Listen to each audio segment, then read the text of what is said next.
Thank you, ladies and gentlemen. It is an honor and it is a privilege and also a pleasure to be here for the second time. And I'm going to talk about one solution or solutions, but in particular about one for mastering organizational complexity. So to make executives, with whom I have to deal a lot, enabled to grasp an idea of what goes on outside there, I take this picture, and this enables it, makes it very easy to them. It is a picture of a substitution process, as you see. One thing which exists, depicted with the red curve, no political relations intended.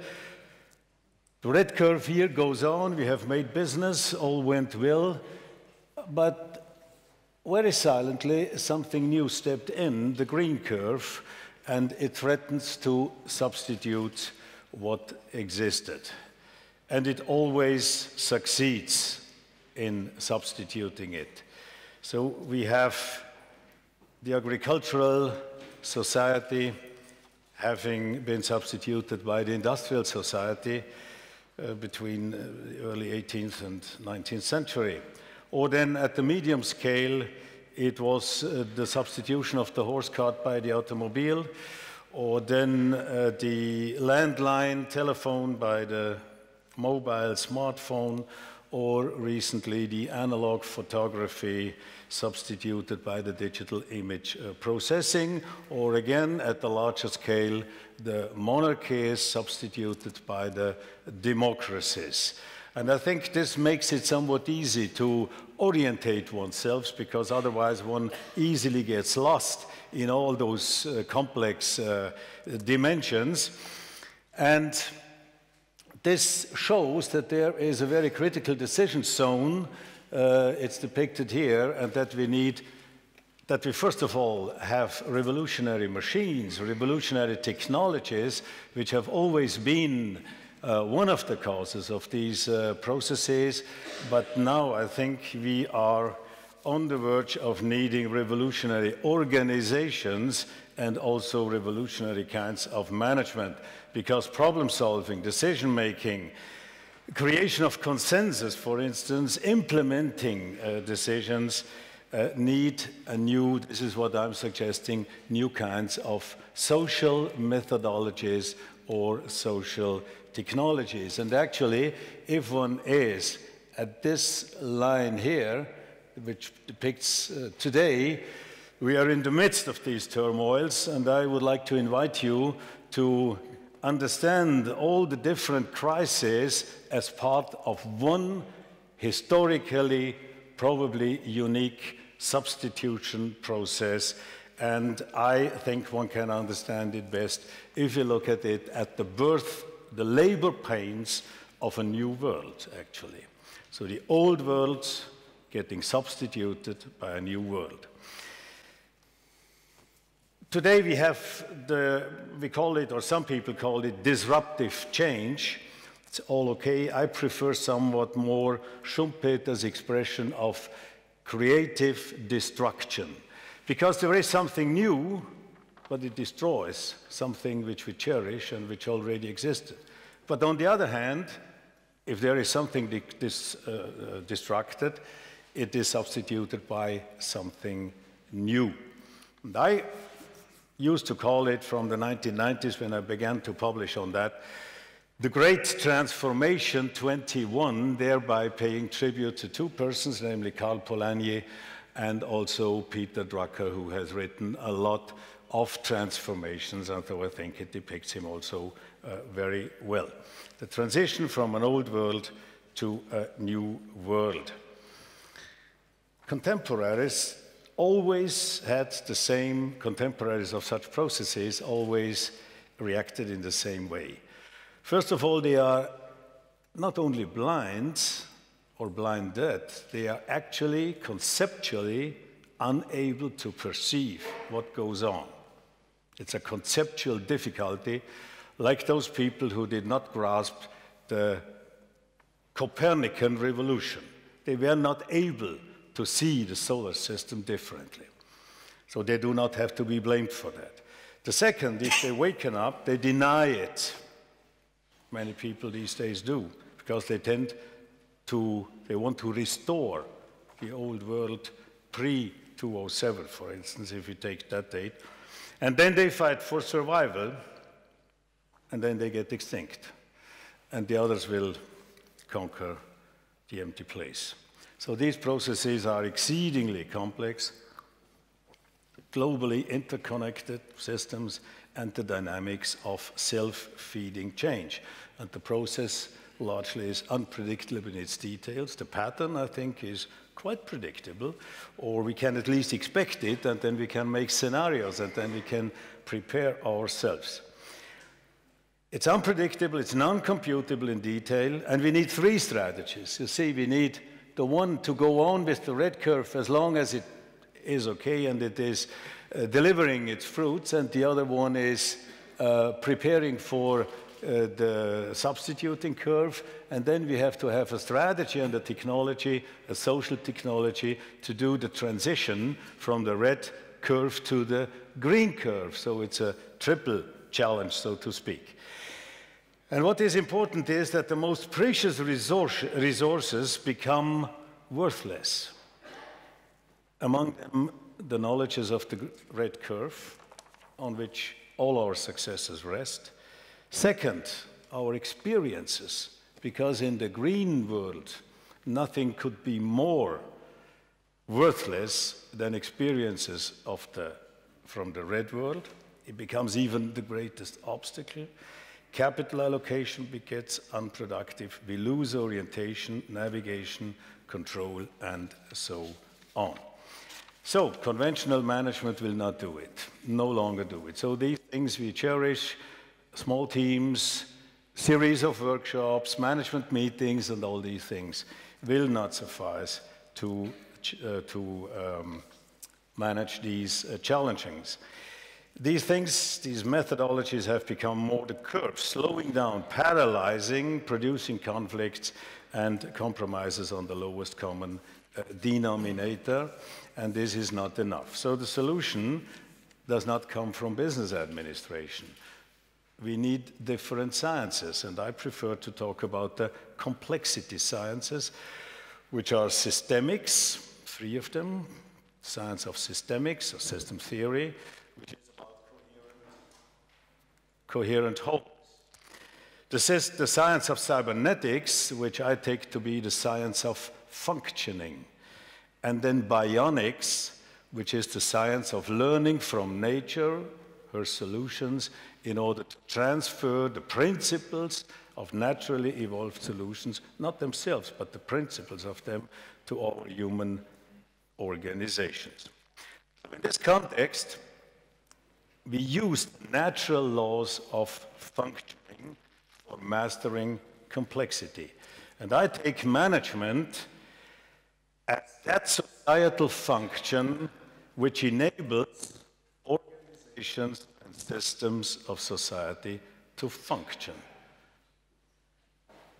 So complexity is basically, as I understand it, the raw material of intelligence. And our brains, of course, and brain research is teaching us more and more about that. So we can use the laws of self-regulation, of self-organization, and of interrelated collaboration and of communication, not only between individuals and small teams, but within the large organizations and between large organizations. Foundations are put in my books in 1984 with the title Strategy of Complex Systems. Of course, the networks which have been shown to us are all okay, but then within those networks, you will find places which are more highly structured than others and which have more capacity to use intelligence for many purposes. So one solution is what I call the hyper-syntegration. So I'm talking about the new social technology, which is called basically in its inner engine, so to speak, syntegration, a combination word from synergy and integration credits go to the late Stafford Beer, who was a close friend of mine, and we collaborated a lot with regard to this in the context of this subject. So integration goes right into the void between the small team, which we know is effective, but it has very little power because it is too small, and the large conference, 50, 500, 1,000 persons, which has all its expertise and knowledge, and it would have the power, but it ends up in chaos or in prefabricated declarations or things like that. Not so with integration. This is the means of changing and moving organizations through this kind of substitutional turbulences. Integration is a communication process which is free, absolutely free of hierarchy, which people like. It's the means to absolutely equal participation of very large numbers of people, starting with 30, and then you can multiply it. The largest one has been done with 400 executives, 500 executives in one of the large automobile manufacturers. And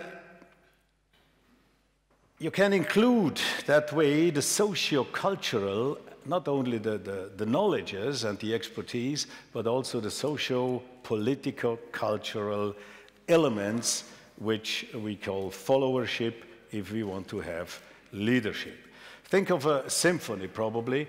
We are in Vienna here, and if you think of playing a symphony, 100 musicians and a choir and so on, and then we could imagine two ways, namely playing with the individual instruments one at a time, so you first the violins play their parts, and then the violas, and then the cello, and then the oboes, and so on and so forth. And in the end, it would be a very long sequence of music, and in the end, we would have played every single note which the composer has written, but it would not be a symphony.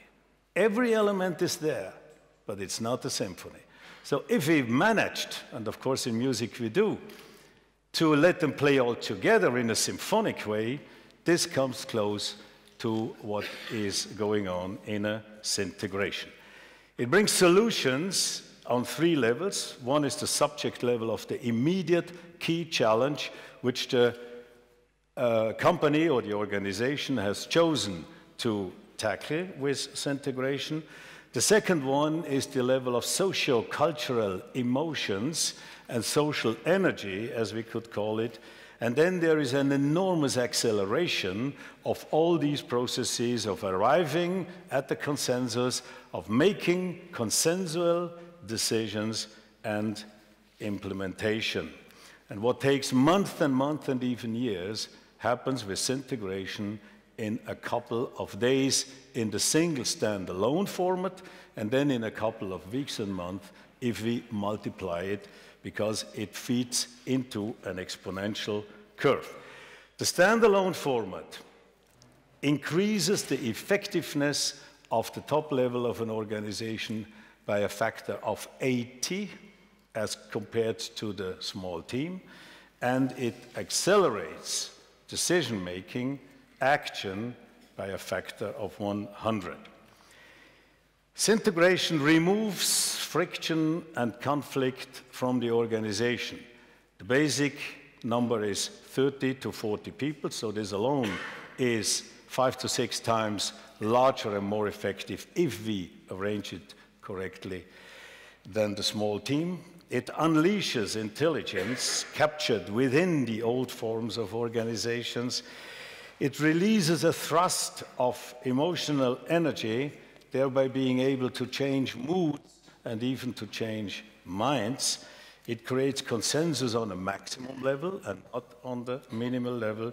It aligns, it attunes, it saves resources in the two-digit realms, and it produces a satisfactory index, so to speak, of 90%. We have done 600 such integrations, and all of them, without any exceptions, were successful in the way just described. The organizations, if you think of them, 100,000 people, for instance, large organizations. How many people do we need in order to really move it? Experience shows it's 0.5% to 2%, but of course one can multiply it. So how many organizations do we have? In Germany alone, it is 4 million. And worldwide, I'm estimating some 150 million of organizations. Not all of them are important, not all of them are probably needed, but many of them. And they are confronted by these challenges. And they somehow have to survive if society shall function also in the future in a different shape. So, it has been applied by large businesses, automobile companies, for instance, airports, German cities, saving them from insolvency, Chinese cities, Chinese universities, and many others. And I think that this is one of the tools